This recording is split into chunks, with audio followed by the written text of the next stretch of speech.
Hello, and welcome to another Divinity Original Sin 2 video. I did a poll like a month and a half ago now. It's been a while since I actually made a new video. Life has gotten busy. But I did a poll about 2 different top 10 list videos to make, and you guys voted for top 10 best items in the game. Now, there's a slight issue with that, in that the majority of all the good items in the game come in the last act, and you only get to use them for a few hours. In this game, I mean, your first time through, this game will take like 100+ hours, typically, for a lot of people. So I figure doing a video on just some items you get to use like the last 5-ish, 6 hours, that wasn't a very good video. So we're going to actually break this up into 2 separate top 10 lists. So this video will be top 10 best items before the last act of the game, before you get to arcs. And then we'll make another video in the near future. I'll actually be recording it immediately after this, but it'll probably be posted a few days later. It'll be another top 10 video, the top 10 best items in arcs. And before we get started, I do want to say that this is a top 10 best items list in my opinion. Your opinion may vary. That's totally fine. But I'm going to just go through where to find each item, how to get each item, and why I think it deserves a top 10 spot. They're in no particular order. It's mostly just going to be the order you find them in the game. I'm not going to say this is the best item or this is the 10th best item. They're just top 10 in the first 3 acts of the game for this video. So we're going to start off with, right here you can find the Gloves of Teleportation after killing these crocodiles. Now the reason I think the Gloves of Teleportation are so good is because you can get them as early, I mean technically you could get them at like level 2. Usually I don't get them until level 4 because I like to level up to level 4 and then do all the actual combat inside Fort Joy. But even though you can get teleportation itself as a spell pretty early on, or at the same time you would be able to get these gloves, the fact that you can just throw these gloves on anybody, they have no actual requirement, like Intelligence 10. Everybody starts off with Intelligence 10. They are really good. You can just throw them on and you can have maybe a second person with teleport. If you built your team around it, you could have 3 people with teleport, but it's just, teleport is such a good skill, and being able to just throw that on early in the game, you can just move enemies around the battlefield, clump them up together for your big AoE attacks, something like, I already forgot the name, Battle Stomp. If you've got, Ricochet, which I don't have right there, if you've got some big old fireball you want to launch and you can't hit more than 1 person, teleport another person in range, you hit 2 people now. Teleport is great. Also, you need to get your person out of the way, and it's not their turn. Teleport can help. It will damage them a little, but most of the time, it's going to be worthwhile. Teleport, great skill. Gloves of Teleportation, able to get you that skill super fucking early. Fantastic ability. Alright, fantastic item. And now we're going to move on to the next one. Our next one here, I'm not sure if that shaky transition is going to work, but that's what I'm trying for this video. If you like or don't like that shaky transition, let me know in the comments below. It's easier for me than the fade out because I have to do an autosave. Anyway, next item up is going to be Shadow's Eye, which, did I already grab it here?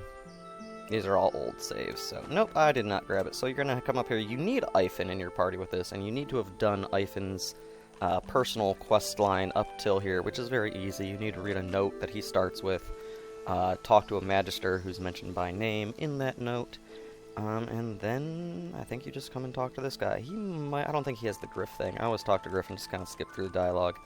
You might need to talk to Griff, but I think his doesn't require that. Maybe it does. Point is, you got like 1 or 2 very easy steps. They can all be done right inside Fort Joy within like 3 minutes of getting Ivan to be recruited.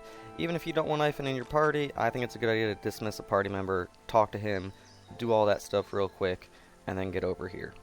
So we're going to have Ivan come up and talk to this guy. Let me do the talking. We're going to wave him forward, and now I'm just going to skip through. He gets this item called Shadow's Eye. Alright, this one right here, we're going to equip that. So let's watch our damage here. It goes from 34 to 37 with Houndmaster's Crossbow. So we got 34, 37 is our damage here. We're going to swap this one over. It's only 1 level higher? Yeah, it's only 1 level higher. That damage is going to go from a minimum 33 to a minimum of 49. It's like a 50% boost. And part of the reason this is so cool is because it, first off, gives you Chameleon Cloak. Lets you just go invisible, which is very nice, especially for an archer. You kind of want them out of the way So, you know, if you end your turn with, like, Barrage, or if you've got Iphon using it, you know, you start with, like, Encourage, use 1 action point, and then, like, a Sky Shot, use 2 action points. You got 1 lone action point left over, which I find you get that a lot with archers, honestly, mainly because elemental arrowheads, barrage, whatever. It's 1 action point, you go invisible, and then nobody's going to hit your archer, who's probably squishy because they're one of the few classes that physically cannot have a shield. So I think it's really good for that. And the other cool thing about this one, first off, for level 5, just getting a guaranteed crit chance added in, that extra 5%. It's not a lot, but it's nice. It helps. The 25% accuracy also, not going to be super helpful, but it does still help. Going to be very, very unlikely to have any issues hitting stuff at this stage of the game with that much extra accuracy. But the cool thing is it has 6 to 8 extra piercing damage. So piercing damage ignores armor, and archers are already pretty high damage to begin with. But if it does the normal amount of physical damage for a bow of this level. Like, it still has that physical damage, it's just some of it will also just go straight through the armor, straight to their health. Which means if you're near the end of combat and you only got 1 or 2 targets left, and the 1 target you've got left is like a knight type setup where they have a lot of physical armor and not a lot of magical armor, you can still attack them, not have to waste your magic arrows. This will still just go straight through, ignore the physical armor, hit their health directly. I think it's great. If you do elemental arrowheads with this too, get like water, electric, fire damage, whatever, you can hit all 3 bars of health. You know, you can hit, like this guy, he's got his physical armor, magic armor, health. You can hit all 3 of them at the same time with this. I think it's very good. Even at level 5, I'll usually keep this right up until the Alexander fight at the end of Act 1. And at that point I'm like level 9. So by the time I get to like level 8 or 9, I'll get a new crossbow. This one, it'll carry you from level 6, 7, 8, and until you level up to 9, which is like the whole second half of the first arc. For your first playthrough, that's like 10 hours worth of use you're going to get from this 1 crossbow, which I think is pretty cool. Alright, and then once you're in that second act, we're going to swap over to the next magic item. And our next magic item over here, it's going to be, I guess, this section of the map here. If you find the Seeker's Camp, you're just going to leave it over here on the, I mean, I say right-hand side, but I guess you could technically have the map or, I guess this map you can't. You're going to exit on the east side of the Seeker Camp. You're going to come around this little beach, have some crocodile, salamander things to kill. And I don't know what the minimum width is to find this little pile, but you're going to dig up this pile right here. It's over by an illusionary cave over there. For more just where it's located reference. And I kind of froze up there because my computer sucks. But when you do that, you'll see 3 items shoot out. You'll see a Mask of Strength over here, Second Skin, these gloves over here, and this Ring of Intelligence. The Ring of Intelligence is the one I'm going to grab, and the one we're going to look at right here. So that one is right here. And the Ring of Intelligence, we're just going to get it into some equipment without a whole lot of stuff cluttering up the screen. Ring of Intelligence right there. Now, on the surface level, this doesn't look like much, right? It's just a ring, whatever. Guarantees 1 intelligence, but it has a rune slot. And because it has a rune slot, that means you can throw in my opinion, the best option is a fire rune. Because that will give you extra crit chance. And early on in the game, it's very hard to come by extra crit chance. And later in the game, you don't really need a whole lot. Like, once you get going, you're focused more on offense than defense. You can take 1 or 2 pieces of armor to have a hit on how much armor they're actually giving you. You can keep this ring, throw on a giant flame rune. You can put a rune on it, and that rune will give it an extra 3 intelligence it'll give you. And with a giant rune, it'll give you 6% extra crit chance, which rings do not get a rune slot. This is the only ring in the game that has a rune slot, unless you're using some other mods. But this will give you a rune slot, and I can just give you some extra crit chance, which is very useful. So I like it because it gives you a free crit chance, free rune slot. You could use other runes in there as well, I suppose, but I would use the fire one for that extra crit. It's like having an extra amulet that has a rune slot. It's just really nice. And I like it because of that. It's nice, simple. Doesn't take up like a weapon slot or anything that usually gives a lot of armor. It's just a little bit of magic armor, which you can give that up for some crit chance. The offense is usually more important in this game than your defense. So I like Ring of Intelligence. I think it's pretty good for the free rune slot. So we are going to move on, nice, quick, simple explanation of that, to our next magic item on the list. And next up on the list here Once you're in the middle of the second half of Act 1, you've escaped the fort, and you're just in like the woodsy, marshy area. You're gonna come across this guy. I blew up his corpse, so don't really see what he looks like, but he's a void-woken deep dweller. He's gonna be perched right up here. When you get into his area, he's gonna summon a bunch of undead to fight you. When you fight him, you're gonna find a bunch of crap on him that you may or may not find useful, but the one that you're always gonna find on him is Amulet of the Deep. Now this one again, it's just an amulet. You're gonna get your basic amount of magic armor for this level. A little bit of Constitution's nice, especially if you are somebody who likes using shields and you don't want to waste the actual permanent point putting it into Constitution, because you really don't want to put a lot of permanent points into Constitution.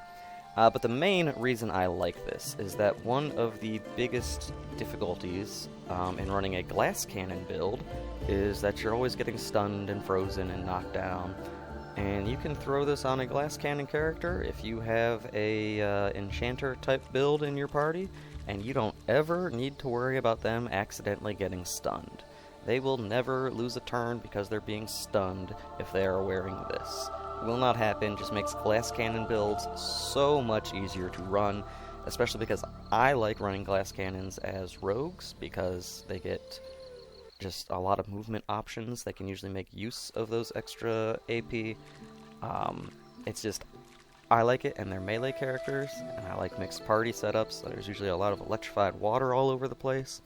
So I like this, makes my glass cannons not ever get stunned pretty early on in the game. It's phenomenal for that reason alone. Love it. And that's Amulet of the Deep, another really good Act 1 item that you don't want to miss out on. And now we're going to move on to another Act 1 item you don't want to miss out on. And the next item we have in Act 1 that you don't want to miss out on is going to be right in here. Now this is going to be not something I can show on here. We're able to pull up the larger map from here. I never really use this map, so I don't know if you can pull it out. Anyway, you're going to find a castle that's kind of beat up. You're going to find Gareth, a seeker in that castle. When you're done fighting him, there's a little gated off area in between the two combat areas. I mean, I guess technically it's in the second combat area from the way I usually go, but it's in the lower combat area. You're going to go through that gate, you're going to find some stuff. Now you are going to have the, I think you're going to yeah, you have to have the Bless skill at this point to open up this door to get into this section. But once you do, you're going to need a source point, which is really easy because there's a source fountain right over there. But you're going to come over here with a source point, and you're going to grab this Shrine of Brachus Rex. You're going to focus power, calling source to your fingertips. You're just going to put your source into this thing, so it is going to consume a source point. And then it opens up, and you have the Corrupted Tyrant's Helm. Now, you can use this one as is. However, if you use the Purge skill on there 3 times, it gets rid of that -1 leadership part, and then it's just +1 strength. I think it gives something else, but the main reason that I like this one, very, very similar to the Amulet of the Deep, or Amulet of the Void, I already forgot the name of it. Point is, it's the last item, the amulet, that gives stun immunity. This one, it's cursed, quote-unquote. I'm just using Courage so that my strength goes up so I can wear it real quick. It also, while being a strength item, gives you +1 strength. So, once you get it equipped, it just maintains its own requirements to stay equipped. But the reason I like it is because it sets a permanent warm status on you, which, yeah, okay, it's going to make you a little bit less resistant to fire damage. It is going to make you more resistant to water damage. But the main reason I like this one is because if you have somebody who, again, is an enchanter, which is my, one of my favorite builds for a mixed party team, or mixed damage party team, they can't be frozen. You'll get frozen, but because this warm status gets reapplied at the beginning of every turn, you will thaw out immediately and not lose a turn. So once again, especially on glass cannon builds, I love throwing this one on because it fulfills its own strength requirement, and then they cannot be frozen. They will never, ever, ever lose a turn because they were frozen if they are wearing this helmet. Later on in the game, when you're probably high enough level where you're not going to want a level 6 helmet, but later on in the game, there are some scenarios where you can be frozen for 2 turns. This will still thaw you right the fuck out in 1 turn. It's fantastic. Love it. Yeah, now, like, the whole curse of it is that you're permanently warm, which I don't mind at all. Even once you use the Purge ability on it 3 times, and it just becomes, I think it just becomes Tyrant's Helm, not Corrupted Tyrant's Helm at that point. It still has the curse to set warm. So I think it's phenomenal because you cannot be frozen, which I think is pretty cool, pretty useful. Even a little bit past Act 1. Not a whole lot past Act 1, but you'll get 2 or 3 levels worth at least of good use out of this one. And now I believe we're moving on to the last item in Act 1. So we're gonna spin on over there. Okay, and our last item in Act 1 is one you have to get by killing Slain the Dragon. Now, I did this in a way where I got experience for completing his quest, and then still got experience for fighting him.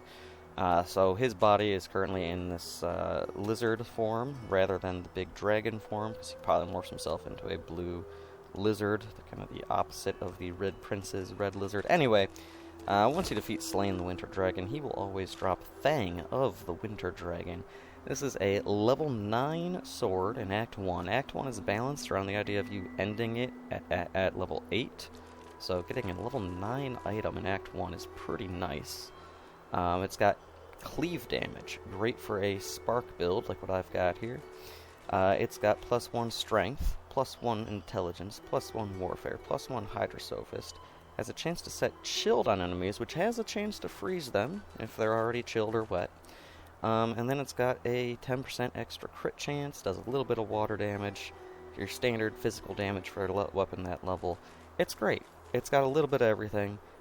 I love it. And it's just a really great one-handed sword. It's pretty good. I wouldn't recommend using a sword and shield build, but if you're doing a dual-wielding build, it's pretty good. Which dual-wielding swords, or just a dual-wielding 2 one-handed melee weapons that aren't daggers. So you have mace and axe as well. Those are very good for a Sparking Swings or a Master of Sparks build, because especially with the cleave on there, because every target they hit will have a spark come off of it, and if you have 2 weapons, then each weapon will cause a spark, and if each weapon has cleave, like this one does, then every target hit with each individual sword will all cause sparks. So I really like this because I really like this skill. And even if I didn't, I'm going to throw this on Sabile, just because she uses Hydrosophist skills, and she uses Necromancy skills, so the Strength, Intelligence, Warfare, and Hydrosophist are all boosting her damage. The crit chance is still helping her out. I believe she got Savage Sword at 8 on this run. It's really good. Even if you're not going to use it to attack, it is also just a brilliant stat stick for this level of the game. For any melee build that can use a one-handed sword, or a Necromancer, because Necromancers should also have Hydrosophist in their build. It's a great weapon. I love it. And that is the last item for Act 1. We are now moving on to Act 2. And on to Act 2. Now, Act 2, for as big as it is, doesn't actually have a whole lot of unique items. Well, let me adjust that a little. It doesn't have a whole lot of good unique items. There are a lot of unique items, but not many of them are particularly great. So once you defeat Mortis, and you get all of Lohar's stuff out of the way, he will give you Lohar's Warhammer. I gotta go through all this pretty quick. Okay. So you will get a lot of stuff there, but Lohar's two-handed Source Hammer. Sorry, that's the full name. I think I just called it Lohar's Hammer. Lohar's two-handed Source Hammer. It's a level 12 item, which if you look over on the left there, we are at level 12 at this point in the run. So it's a weapon that is at your level. You could be at level 13 at this point. I don't think you're going to be taking longer than that to get to this part. You could potentially get this a little bit earlier as well, which means your accuracy is going to be a little low. However, it gives 20% critical chance, which is phenomenal. Most non-unique two-handed weapons that you can get at this point in the game, if they give a crit chance bonus, they'll only give 14%. This one gives 20%, which is nice. It gives +2 strength, which fulfills its own strength requirement. So you could just use it as a crit chance booster on a spellcasting character who doesn't actually use melee weapons, because that crit chance does carry over. It's got +1 warfare and two-handed, so if you are using it as an actual weapon, which you probably should use it that way, you get extra damage on that. It has a 15% chance to knock down your target, and it's kind of unique in that because it has a 2-turn knockdown. That means if you attack somebody, there's a 15% chance they are out for 2 turns, which is a lot. And it also gives you the Onslaught skill, which is a 2 source point skill, which allows you to attack somebody, I believe, 5 times in a row. Could be 4 times, but I think it's 5 times in a row.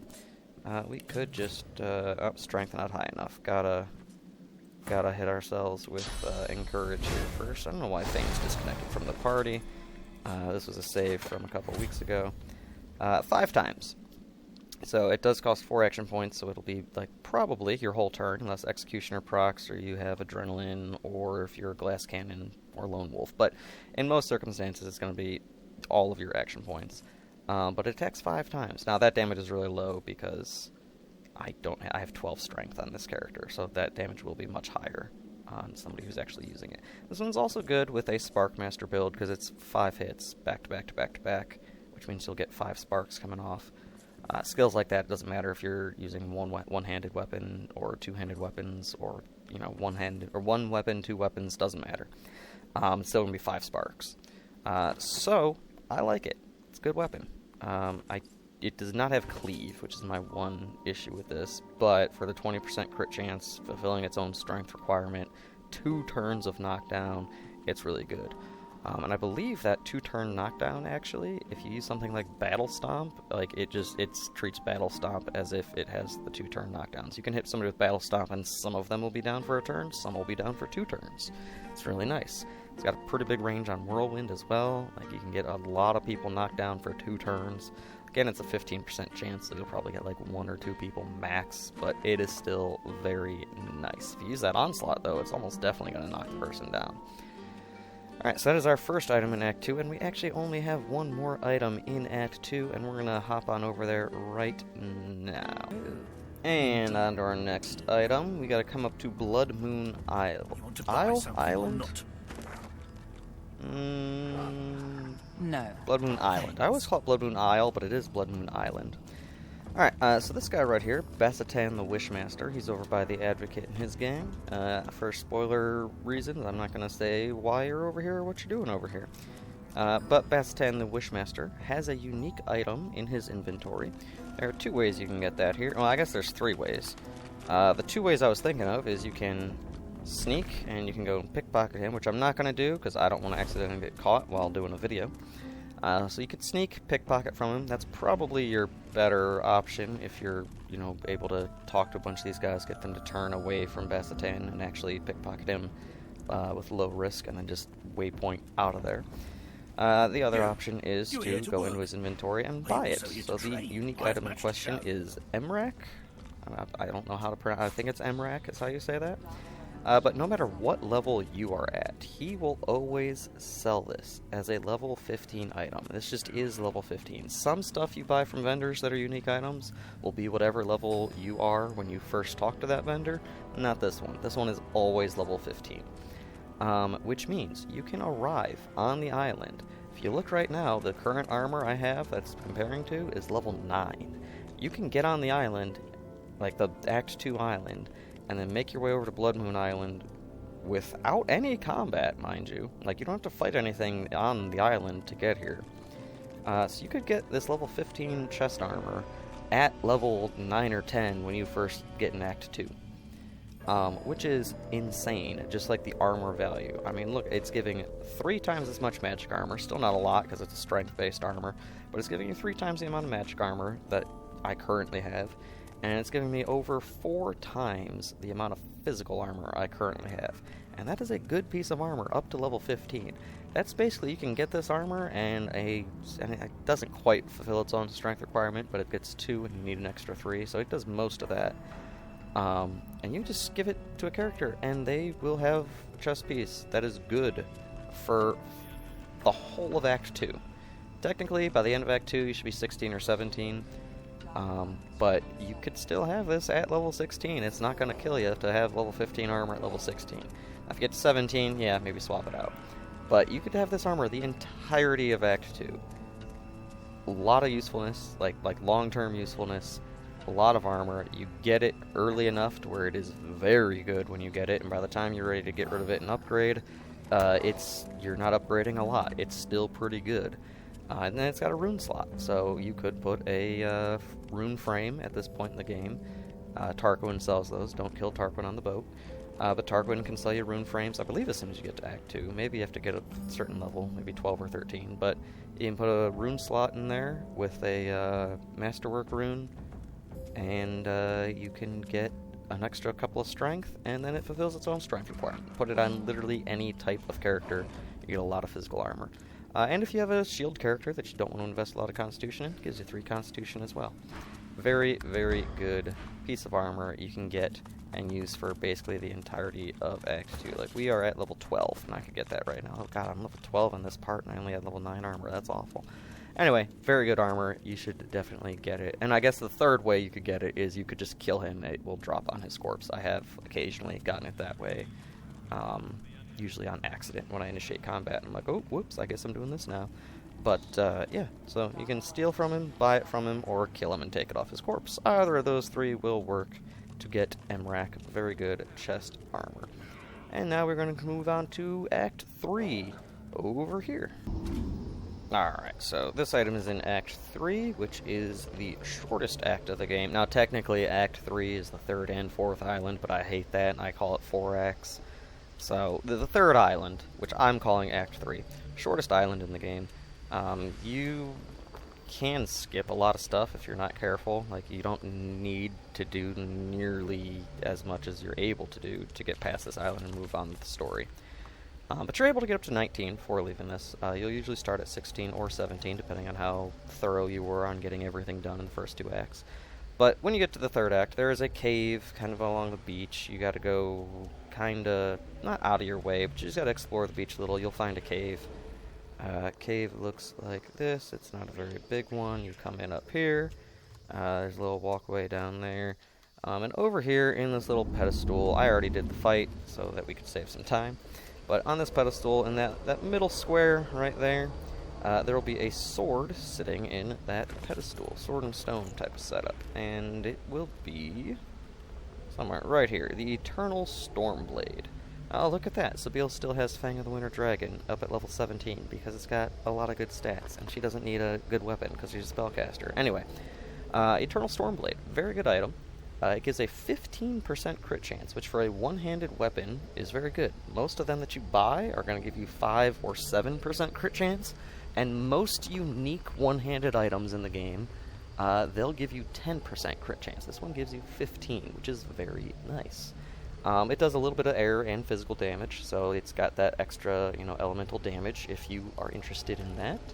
And if you are interested in that, it's also very good that it sets stunned for 2 turns for a 20% chance, which is, again, phenomenal, because that's a 2-turn crowd control if you hit them with that sword.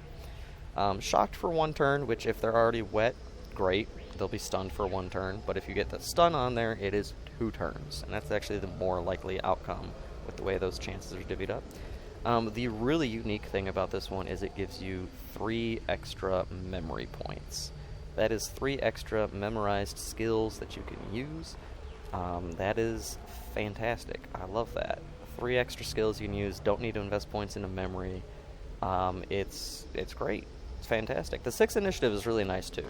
You might want to give this to your fastest initiative person, just bump them up, or if you want to change up your initiative order that you normally have, and you don't want to respec a person's wits all over the place, or find that right ring that gives 4 or 5 wits and everybody else ones that give 2 wits or something like that. This is just a great way to be like, hey, there's 6th initiative, you're going first now. Or, hey, you're not going last anymore, So it's just a fantastic sword, primarily because 15% crit chance and 3 memory, but the initiative and the stun chance are also very, very nice as well. This is one that I would be giving to Sabine. I believe I did give it to Sabine on this run, but I had to swap up, I think, that rune from a fire rune down there to a masterwork rune to give her more strength to be able to wield it. But it's a great one-handed sword. The only issue, again, is it doesn't fulfill its own strength requirements. But that's a very easily avoidable issue by the time you get to this point in the game. So we have one more item in the first 3 acts to get to. We are on to our 10th unique item on this video, and we're going to spin around one more time and teleport over there. And we have now spun on over here pretty quickly. I don't know how long I'm going to do those cuts. This is probably going to be a very annoying video because of those cuts. We'll see how it turns out and maybe change it for the next one. But you are going to kill a guy over here who's tied to Sabille and Red Prince. He's in Act 3. Again, I don't want to spoil too much, but he's over there. On his body, you'll find a bunch of stuff. You'll always find his heart, and you will always find his little manifesto notes thing there. Manifesto's a bit of a strike. You'll find his notes there, and you will find his ring here, the Shadow Prince's signet. I don't know if signet is how to spell that, or if it's like a silent G and it's like Sine. I don't know. Not familiar with that word outside of this game. I just call it the Shadow Prince's ring, because that's what it is. It's a ring. But it gives you 3 finesse, 3 wits, 1 thievery, and it gives you chameleon cloak. Now, I've already made a video on very good thievery items in Act 2. Once you get to Act 3, this is another one you can get that gives you +1 thievery, and you don't typically get rings with thievery, as in this is the only ring in the game that will give you a +1 to thievery. Very, very nice. Also, if you look to my rings on the left, which I may have used some mods to make it a lot more likely to get some of the items on this run to speed it up and get through here, get all these items relatively quickly. I have wits on my rings there, so even though I can have items with 4 wits at the moment, this one has 3 wits, and that is not at all bad. And 3 finesse is always on there, which means that if you have a rogue or a ranger or a spear user, anybody who uses finesse really, it's a great ring for them, because you probably want wits to crit with those, because they're, weapon attacks. They automatically crit. You don't need Savage Swordledge to make them crit. So wits is always nice. Finesse is nice. And there's also a lot of unique items in the game, or just good equipment in the game that need finesse, and that's an easy way to fulfill the finesse requirement. And Chameleon Cloak, as mentioned earlier, is a very, very good skill that you're going to want to have. I have it on Fane down here. I believe Nope, Ivan got it a couple of times. Oh, Ivan got it later in the game by equipping this. That's why I thought Ivan had it on this run. Anyway, Shadow Prince's signet, Shadow Prince's Sine, Shadow Prince's ring, whatever you want to call it. This item from the Shadow Prince, very, very good. Gives you +1 thievery, wits, and finesse are both at +3. Now that is the conclusion of this video. Well, that's the conclusion of the list of items on this video. Praise. Don't know why I clicked on Red Prince there. We are going to do one more quick thing here. So I am going to load up this one right here. And I'm going to talk through the loading screen. This is normally where I'd be spinning the camera all crazy, but after doing it 8 or 9 times, I'm like, man, that's probably not the best way to do this video. So I think I'm going to change that up for the next one. So sorry if anybody had an issue with the wonky transitions there.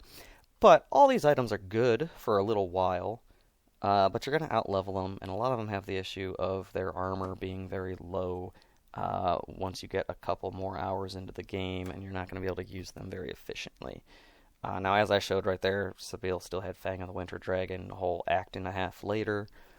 So some of them are good throughout the whole game if you're just using them for like the extra stats they give.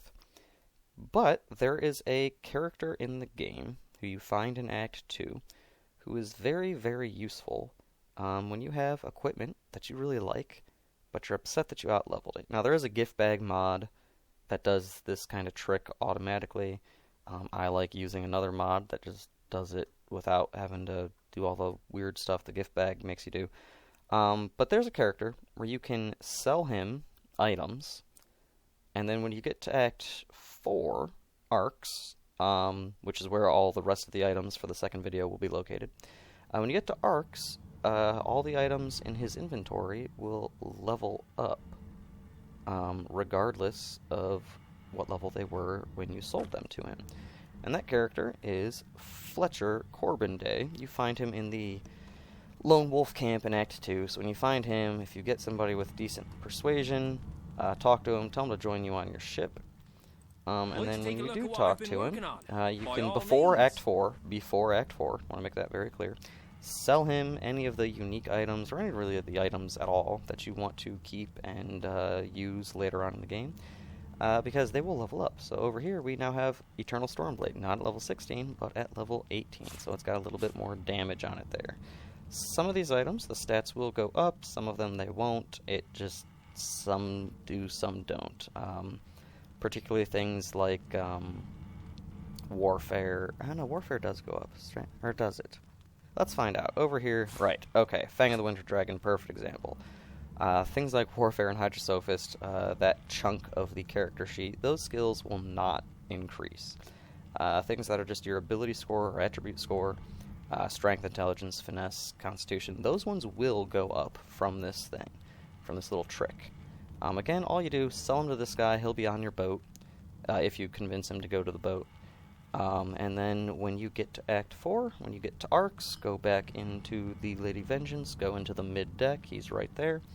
And then anything you sold him will be at level 18, which the game is balanced around you finishing at level 20. If you do everything, you get to 21.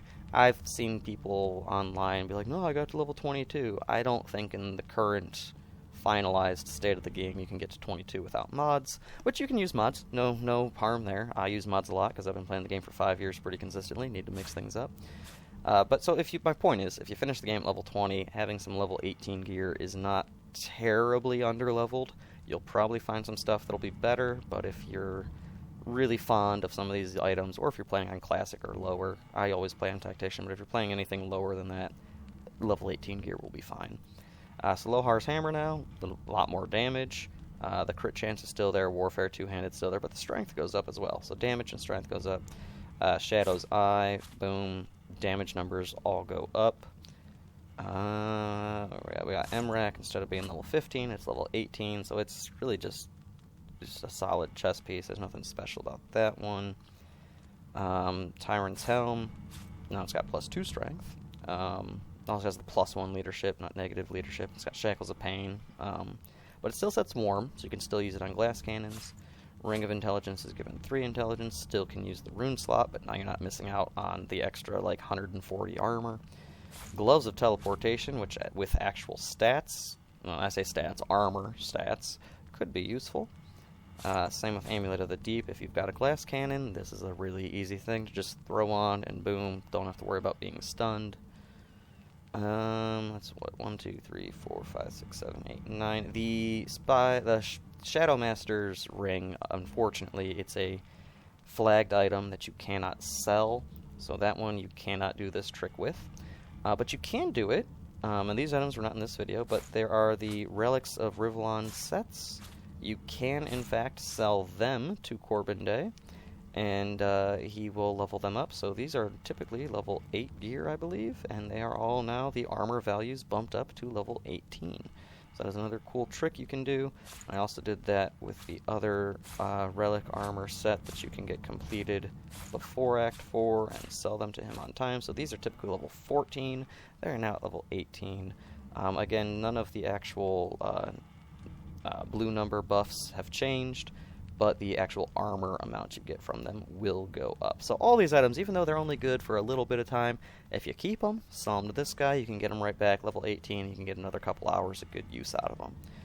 Alright, so that is going to be the end of this video. If you thought there were some other Act 1 to 3 only unique items that I should have put on this list, go ahead and leave a comment below talking about that. If you're not subscribed, I'd appreciate a subscription, because I would like to one day maybe make a little bit of money on YouTube, and I need at least 1,000 subscribers for that. I'm almost at 300, but it was booming the last couple of months, so I'm thinking, hey, if I keep getting more subscribers, that'll motivate me to be more consistent, get you guys some amount of entertainment, and then maybe I could monetize on YouTube. I don't know. I think that'd be pretty cool. I'm not planning on making a career, but it'd be nice to, you know, make like $100 or something a month just making videos. That'd be pretty neat, I think. Yeah, so that's the end of this video. We will be having another video up shortly. We'll have another video up short. What was that? We'll have another video up shortly with the top 10 items in Arcs that I think are the best items in Arcs to get. There are a lot of items in Arcs. There are a lot of good items in Arcs. And the whole reason this video exists is because the vast majority of the good items are in arcs, and I didn't want to just do all items in Act 4. So Act 4 is getting its own separate video for good unique items. And because it's individual items, we are not going to be including the 2 armor sets that you complete in Act 4. Just how these ones weren't a main part of this video, they're just like a fun fact. You can level them up with Corbin Day at the end. The armor sets in Act 4 will not be included in the next video. So, I don't know, if you want to make a prediction on what ones you think I'm going to put in the Act 4 video, you can make those below. If you think I missed anything in this video that's really good, you can put that below. There was one honorable mention, two-handed axe, that I want to put in here.